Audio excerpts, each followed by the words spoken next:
ओम नमः चंडिकाय नमः। महर्षि मार्कंडेय जी बोले, हे पितामह, संसार में जो गुप्त हो और जो मनुष्य की सब प्रकार से रक्षा करता हो और जो आपने किसी को आज तक बताया न हो, वह कवच मुझे बताइए। श्री ब्रह्मा जी कहने लगे, अत्यंत गुप्त व सब प्रकार की भलाई करने वाला कवच मुझसे सुनो।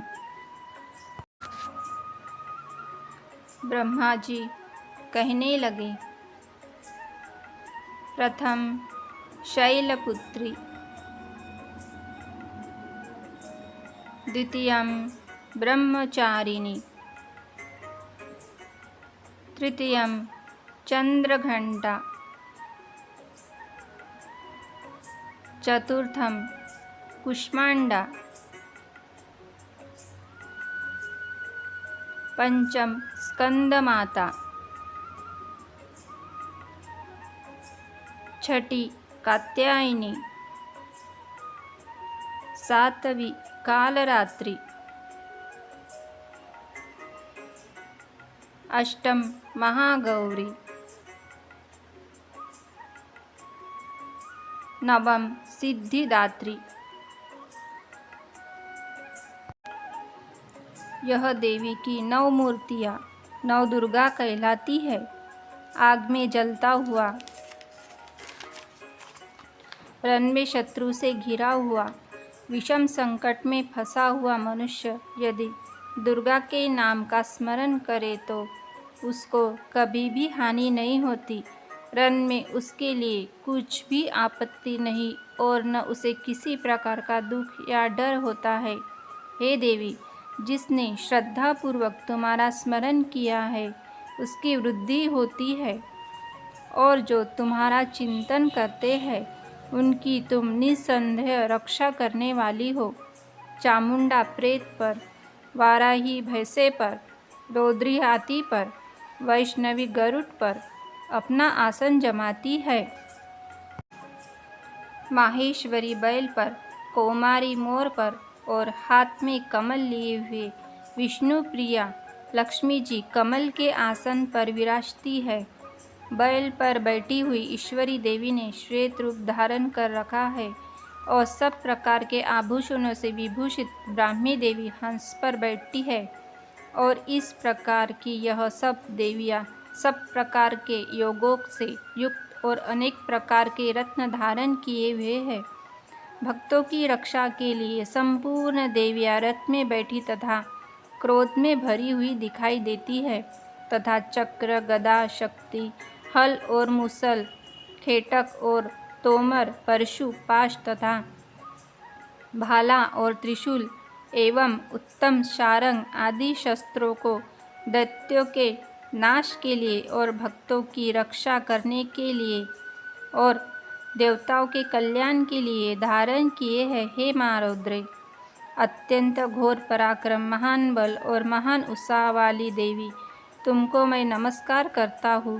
हे देवी, तुम्हारा दर्शन दुर्लभ है तथा आप शत्रुओं के भय को बढ़ाने वाली है। हे जगदम्बिके, मेरी रक्षा करो। पूर्व दिशा में इंद्री मेरी रक्षा करे, अग्निकोण में अग्नि शक्ति, दक्षिण में वाराह देवी, नैऋत्य कोण में खड्गधारिणी देवी मेरी रक्षा करे, वारुणी पश्चिम दिशा में, वायु कोण में मृगवाहिनी, उत्तर में कौमारी और ईशान में शूलधारिणी देवी मेरी रक्षा करे। ब्राह्मणी ऊपर की ओर मेरी रक्षा करे और वैष्णव देवी नीचे की ओर मेरी रक्षा करे और इसी प्रकार शव पर बैठी चामुंडा देवी दसों दिशाओं में मेरी रक्षा करे। जया देवी आगे, विजया पीछे की ओर, अजिताबाई और अपराजिता दाहिनी ओर मेरी रक्षा करे। उद्योतिनी देवी शिखा की रक्षा करे तथा उमा शीर में स्थित होकर मेरी रक्षा करे।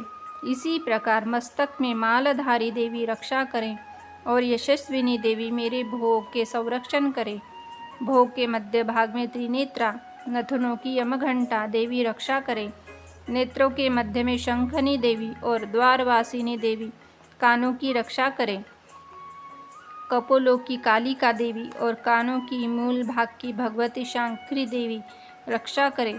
सुगंधा नासिका में और चर्चिका ऊपर के होठ में, अमृत कला नीचे की होठ की, सरस्वती देवी जीभ की रक्षा करे।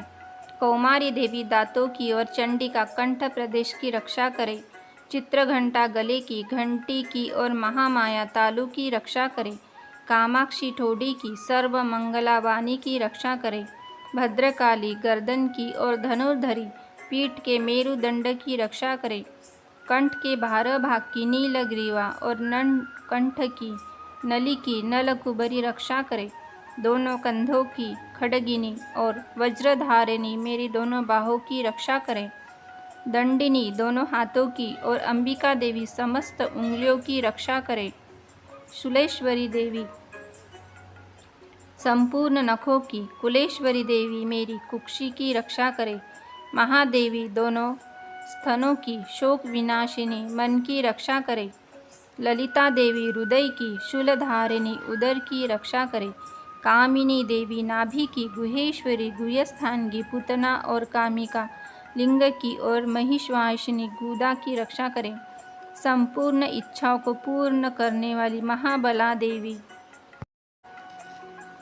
दोनों जंघाओं की रक्षा करे। विघ्नवासिनी दोनों घुटनों की और तेजसी देवी दोनों पाँव के पृष्ठभाग की, श्रीधरी पाँव की उंगलियों की, स्थलवासिनी तलुओं की, दृष्टा करालिनी देवी नखों की, ऊर्ध्वकेशिनी केशों की, बांगेश्वरी वाणी की रक्षा करे। रोमाबलियों के छिद्रों की कौबेरी और त्वचा की बागेश्वरी देवी रक्षा करे। पार्वती देवी रक्त मज्जा वास मांस हड्डी की रक्षा करे। कालरात्रि आंतों की रक्षा करे। मुक्तेश्वरी देवी पित्त की, पद्मावती कमलकोश की, चूड़ामणि कप की रक्षा करे। ज्वालामुखी नसों के जल की रक्षा करे। अभेद्या देवी शरीर के सब जोड़ों की रक्षा करे। ब्रह्मानी मेरे वीर्य की, छत्रेश्वरी छाया की और धर्मधारिणी मेरे अहंकार मन तथा बुद्धि की रक्षा करे। प्राण अपान समान उदान और व्यान की वज्रहस्ता देवी रक्षा करे। कल्याण शोभना मेरे प्राण की रक्षा करे। रस रूप गंध शब्द और स्पर्श इन विषयों का अनुभव करते समय योगिनी देवी मेरी रक्षा करे तथा मेरे सत्वगुण रजोगुण तमोगुण की रक्षा नारायणी देवी करे। आयु की रक्षा बारह देवी करे।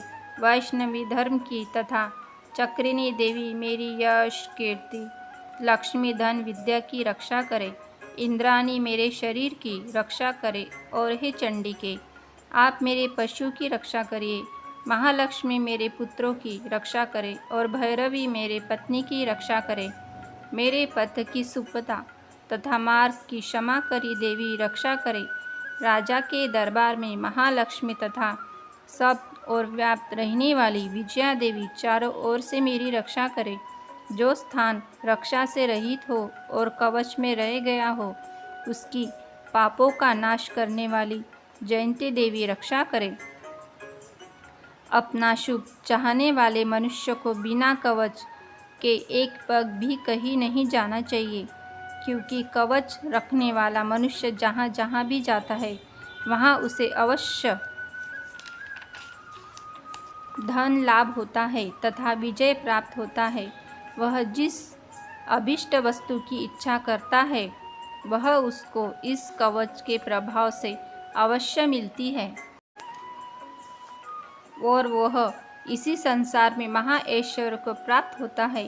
कवचधारी मनुष्य निर्भय होता है और वह तीनों लोगों को माननीय होता है।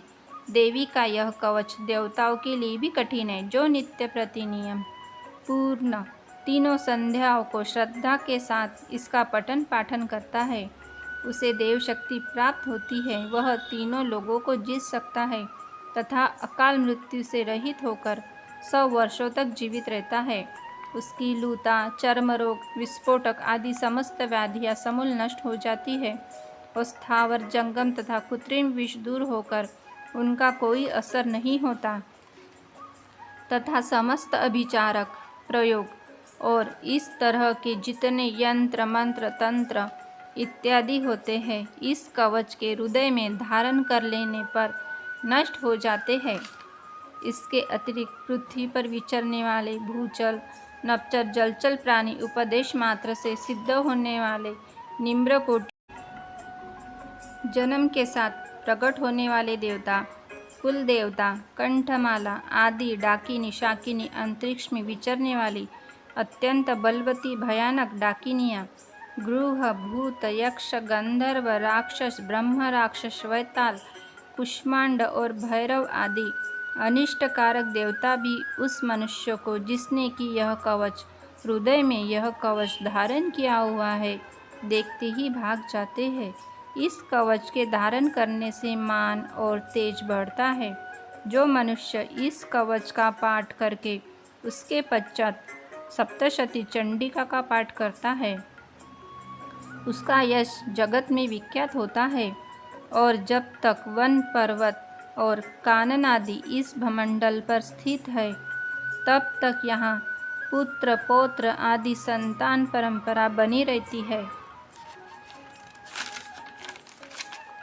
फिर देहांत होने पर ऐसा मनुष्य परम पद को प्राप्त होता है जो देवताओं के लिए भी कठिन है और अंत में सुंदर रूप को धारण करके भगवान शंकर के साथ आनंद करता हुआ परम मोक्ष को प्राप्त होता है। बोलो जय माता दी। मेरे इस वीडियो को लाइक करें, मेरे इस चैनल को सब्सक्राइब। अथ दिव्य कवचम संपूर्णम।